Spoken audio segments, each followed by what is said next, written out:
Hey there, how's it going?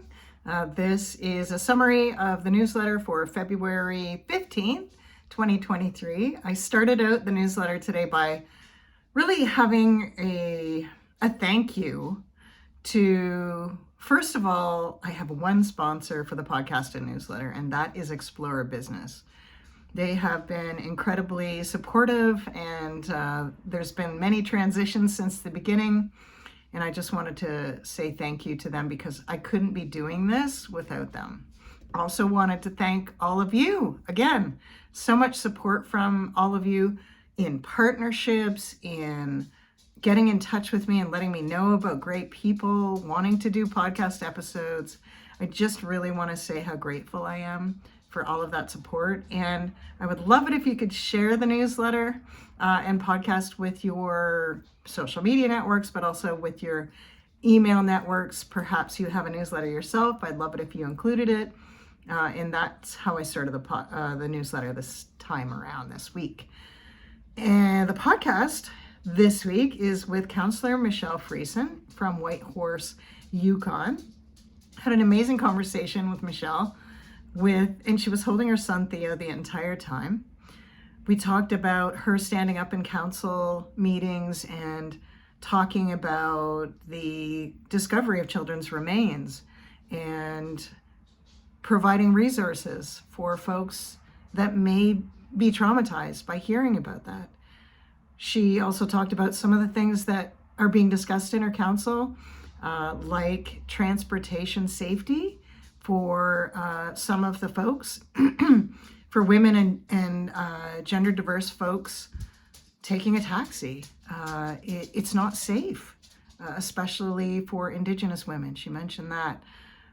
We talked about some of the things that she's working towards when it comes to reconciliation. She brings her son to council meetings, and visually seeing that, another mom may decide to run. That seeing herself represented, another Indigenous mom perhaps. Michelle also talked about including the 2 First Nations flags in council chambers. We talked about perhaps not having a horseshoe, but maybe having a circle when they have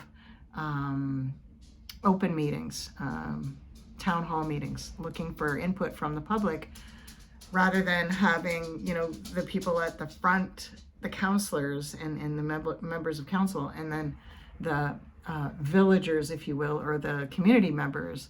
Maybe a circle would remove power dynamics so that people feel more comfortable speaking. What an incredible interview with her. I have some pictures of some of the responses that were shocking that she got from standing up in council and talking about the children's remains. I include that in it.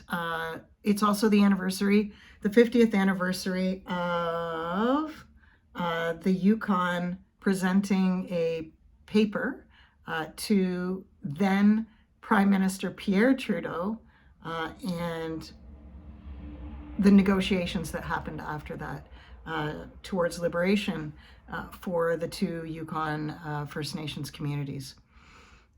Lots of celebrations going on this week in the Yukon, and I include a little video, a short one, in the newsletter just to give you more information about that.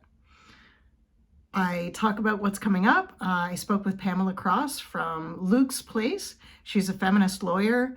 She sat in on the coroner's inquest into a triple femicide in Eastern Ontario. 3 women who were intimate partners with one man were all murdered on the same day, and a coroner's inquest was called.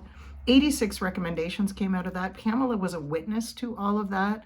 She also came up with a toolkit that all rural communities can utilize to implement change where they are right now. So we talk about that. We talk about lots of things in the podcast interview, and that's going to be next week. Gitanjali Aggawal is going to be the next guest after that from Paro. Paro supports women entrepreneurs in southwestern Ontario. I also talk about Fair Take Canada's big conference coming up. The focus is rural and remote pride, and that registration information is included in the newsletter as well. Looking forward to next week. Take care of yourself and take care of each other. Until then.